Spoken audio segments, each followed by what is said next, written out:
आज हम विचार करेंगे कि आने वाली दिवाली पर लक्ष्मी पूजन के लिए लक्ष्मी जी की तस्वीर या मूर्ति कैसी हो, किस साइज की हो, किस चीज की बनी हुई हो, हमें किन किन बातों को ध्यान में रखना चाहिए, किस प्रकार की मूर्ति हमें नहीं खरीदना चाहिए, कब विसर्जन करना चाहिए और कौन कौन सी तस्वीरें हम धनतेरस के दिन खरीदे आने वाली दीपावली पूजन के लिए और हम अपने घर के लिए।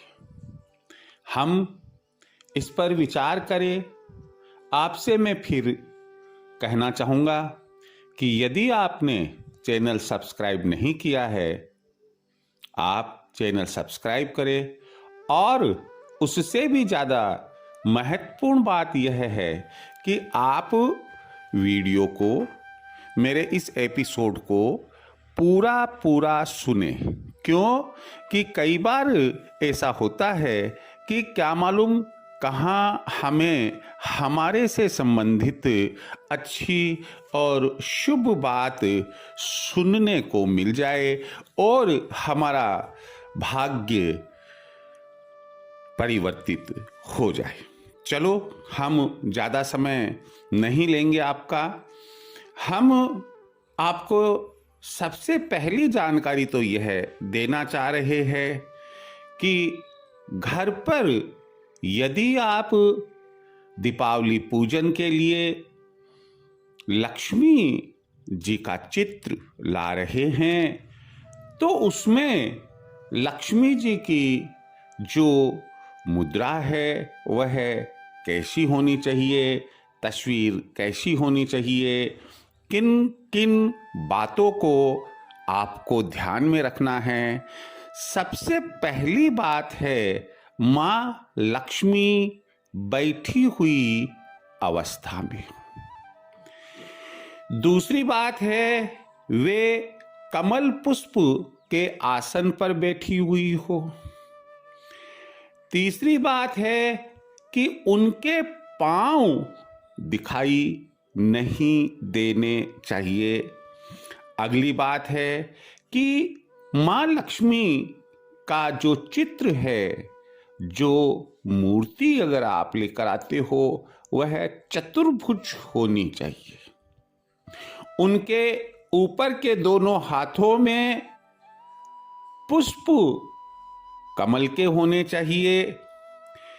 उनके दाहिने हाथ से धन वर्षा, सिक्कों की वर्षा होती हुई हमें दिखाई देनी चाहिए। उनके बाएं हाथ में कलश, जिस पर श्रीफल रखा हुआ हो, कलश होना चाहिए या आभूषणों से भरा हुआ कोई पात्र होना चाहिए। ध्यान रहे कि माँ लक्ष्मी के दाहिने और बाएं दोनों तरफ दो ऐरावत हाथी सूंड ऊपर किए हुए होने चाहिए और उन हाथियों की सूंड में कलश होना चाहिए। माँ की साड़ी यदि लाल हो तो अति उत्तम रहेगा। महालक्ष्मी माँ प्रसन्न मुद्रा में होनी चाहिए। यदि आप मूर्ति खरीदते हैं, आप चांदी की मूर्ति खरीदते हैं, किसी अन्य धातु की मूर्ति खरीदते हैं, आप अष्ट धातु की मूर्ति खरीदते हैं, मिट्टी से बनी हुई मूर्ति खरीदते हैं, तो पहली बात तो यह ध्यान रखने की है कि मूर्ति की जो हाइट है, ऊंचाई है, वह 4 इंच से 6 इंच के बीच की ही होनी चाहिए। दूसरी बात है उसकी कि वह ठोस होनी चाहिए, अर्थात हम ये कह सकते हैं कि अंदर से पोली नहीं हो। आप जैसे चांदी की मूर्ति लेने के लिए गए, मालूम पड़ा कि वह अंदर से खोखली है। आप मिट्टी की मूर्ति बहुत अच्छी लग रही है और मालूम पड़ा कि वह अंदर से खोखली है, तो ऐसी परिस्थिति के अंदर जो खोखली मूर्ति होती है उसे आपको नहीं लेना चाहिए। आप जब मां लक्ष्मी की पूजा करें तो आप ध्यान रखें कि उनका मुखारविंद यानी कि जो चेहरा, आप उनकी जब पूजा करें तो आपका जो मन है वह प्रसन्नचित्त होना चाहिए और आप उनके मुखारबिंद को देखते हुए, मां लक्ष्मी के मुखारबिंद को देखते हुए प्रसन्नचित्त हो। आप मां लक्ष्मी की पूजा ऐसे स्थान पर बैठकर करें कि मां लक्ष्मी हमारे घर के भीतर देखती हुई हो, घर के बाहर देखती हुई नहीं होनी चाहिए। अब सवाल यह है कि हम किस दिशा में उस तस्वीर को रखकर मां लक्ष्मी की दिवाली पर पूजा करेंगे। 2 दिशा मान्य है। पहली दिशा पूर्व दिशा है, ईस्ट डायरेक्शन है, और दूसरी है उत्तर दिशा, नॉर्थ डायरेक्शन। लेकिन जैसा कि मैंने आपको अभी बताया कि आप यह ध्यान रखें कि महालक्ष्मी का जो मुख है वह घर के भीतर की तरफ होना चाहिए, घर के बाहर देखते हुए नहीं होना चाहिए। एक बात और मैं आपको जानकारी दूं कि जब आप बाजार से मूर्ति खरीदे या तस्वीर खरीदे तो वहां बाजार से ही उसको ढक कर लेकर आए, चाहे आप थैले में रख कर लेकर आए, अखबार में लपेट कर लेकर आए, किसी भी प्रकार से आप लेकर आए, लेकिन ढक कर लेकर आए। हाँ, यहाँ एक चीज का अन्य का ध्यान रखना है कि अगर आप कार्यस्थल जहां आपका काम चल रहा है, जैसे फैक्ट्री है आपके, जैसे व्यापार है आपका, आप प्रोफेशनल व्यक्ति है, ऑफिस है, तो कार्यस्थल पर आपको मां लक्ष्मी की खड़ी तस्वीर ही लगानी चाहिए।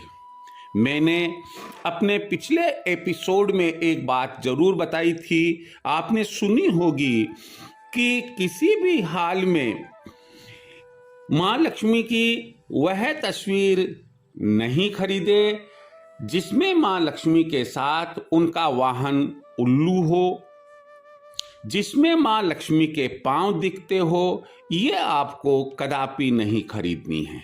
धनतेरस को आप यदि अन्य और कोई भी तस्वीर खरीदना चाहते हैं तो ऐसी परिस्थिति में आप ध्यान रखें कि अच्छी तस्वीरों में भगवान विष्णु के साथ मां लक्ष्मी हो, अच्छी होती है। गरुड़ पर यदि भगवान विष्णु के साथ मां लक्ष्मी बैठी हुई हो तो भी वह अच्छी है। लेकिन यहां इस बात को भी ध्यान रखें कि जिस समय या जिस कक्ष में आप पूजा करते हैं मां लक्ष्मी की, वहां मां लक्ष्मी की 2 मूर्तियां नहीं होनी चाहिए। मां लक्ष्मी के साथ दिवाली पूजन में हम देखते हैं कि जो पाना हमें बाजार में मिलता है उसमें श्री गणेश जी और मां सरस्वती भी विराजमान होती है। आप यहाँ ध्यान रखें कि आप ऐसी तस्वीर इन तीनों देवी देवताओं की खरीदे जिसमें गणेश जी भगवान के दाहिनी ओर मां लक्ष्मी हो और मां लक्ष्मी के दाहिनी ओर मां सरस्वती हो। सवाल यह उत्पन्न होता है कि आखिर माँ लक्ष्मी के साथ में गणेश जी और माँ सरस्वती की पूजा क्यों की जाती है? गणेश जी बुद्धि और रिद्धि सिद्धि लाभ शुभ के दाता है। माँ लक्ष्मी जो हमें धन देती है, उस धन का हम किस तरह से सदुपयोग करेंगे, भगवान गणेश हमें इस बात की जानकारी देते हैं। हमारी जो इनकम होती है, हमारे पास जो धन संपत्ति आती है, उसमें भगवान गणेश बरकत देते हैं। माँ सरस्वती हमारे ज्ञान की देवी है और हमें इस बात का संकेत देती है कि आप पर जो गणेश जी भगवान की और माँ लक्ष्मी की कृपा है, आप उसका उपयोग बुद्धि और विवेक के साथ ही करें। तो यहाँ आपको यह ध्यान रखना है कि वही तस्वीर आप खरीदेंगे कि जिसमें माँ लक्ष्मी गणेश जी और लक्ष्मी जी के मध्य हो, लेकिन गणेश जी के दाहिने भाग में विराजमान हो। इसके साथ ही साथ जो ऊपर पहले आपको बातें बताई, बैठी हुई तस्वीर होनी चाहिए माँ की। उनके 2 हाथों में कमल पुष्प, एक हाथ से धनवर्षा, एक हाथ में कलश, पीछे दोनों साइड में ऐरावत हाथी, उनकी सूंड से कलश, उनकी सूंड में कलश होना चाहिए। इन सब बातों को आपको ध्यान में रखना है। हाँ, यहाँ एक मैं बात और अवश्य कहना चाहूँगा, वह यह है कि जब हम माँ लक्ष्मी की पूजा करते हैं, उस समय हमें भगवान विष्णु की भी पूजा करनी चाहिए। क्यों कि शास्त्रों में इस बात का स्पष्ट उल्लेख है कि ना तो विष्णु भगवान की पूजा माँ लक्ष्मी के बिना की जा सकती है और ना लक्ष्मी जी विष्णु भगवान की पूजा के बिना अपनी स्वयं की पूजा स्वीकार करती है। इसलिए हमें भगवान विष्णु की भी पूजा करनी चाहिए। जब हम पूरी रात वहाँ पर अखंड दीपक जलाते हैं और उसके बाद दूसरे दिन जब हम विसर्जन करते हैं, तो यहाँ ध्यान रखें कि हमें माँ लक्ष्मी के चित्र का पाने का विसर्जन घर के बाहर कदापि नहीं करना है। अगर चित्र है तो उसे आप तिजोरी में रख दे। यदि आपने माँ लक्ष्मी, गणेश जी, सरस्वती जी इनकी प्रतिमा लेकर आए हैं, तो आप उनको लाल रेशमी वस्त्र में लपेटकर अपनी तिजोरी में रख दे। अगर आप मिट्टी की ठोस मूर्ति भी लेकर आए हैं, तो उसका विसर्जन भी आपको घर में ही करना होगा। आप घर के बाहर जाकर लक्ष्मी जी की मूर्ति का विसर्जन कदापि नहीं कर सकते हैं। एक बात आपको मैं फिर शेयर करना चाहूँगा कि पिछले वर्षों के जो हमारे लक्ष्मी जी के चित्र है, उन्हें भी हमें बदलना नहीं चाहिए। आप तिजोरी में ऐसा कर सकते हैं कि जैसे पिछली साल का तिजोरी में आपका चित्र रखा हुआ है, आप उसके ऊपर इस वर्ष का इस बार की दिवाली पूजा का चित्र रख दे और इस तरह से आप एक के ऊपर एक रखते हुए पूरी मोटी सी फाइल जैसी आपकी बन जाएगी। और मैं समझता हूँ कि हर आदमी एक एक नोट इकट्ठा करके ही गड्डी बनाना पसंद करता है। जैसे जैसे हम माँ लक्ष्मी के पाने को पूजा किए हुए, सिद्ध किए हुए पाने को हम अपनी तिजोरी में रखेंगे, मैं समझता हूँ कि वैसे वैसे हमारे पास में धन लक्ष्मी की बढ़ोतरी होगी। उम्मीद है कि आपने आज जो आपके साथ मैंने बात शेयर की है उसे खूब अच्छे से समझ लिया होगा। धनतेरस के दिन आपको ये तस्वीर या मूर्ति खरीद कर लेकर आना है। माँ लक्ष्मी, गणेश जी, सरस्वती, भगवान विष्णु आप पर सदा प्रसन्न रहे और आपकी दिवाली बहुत बहुत बहुत अच्छी रहे, इसी शुभ कामनाओं के साथ जय श्री कृष्ण।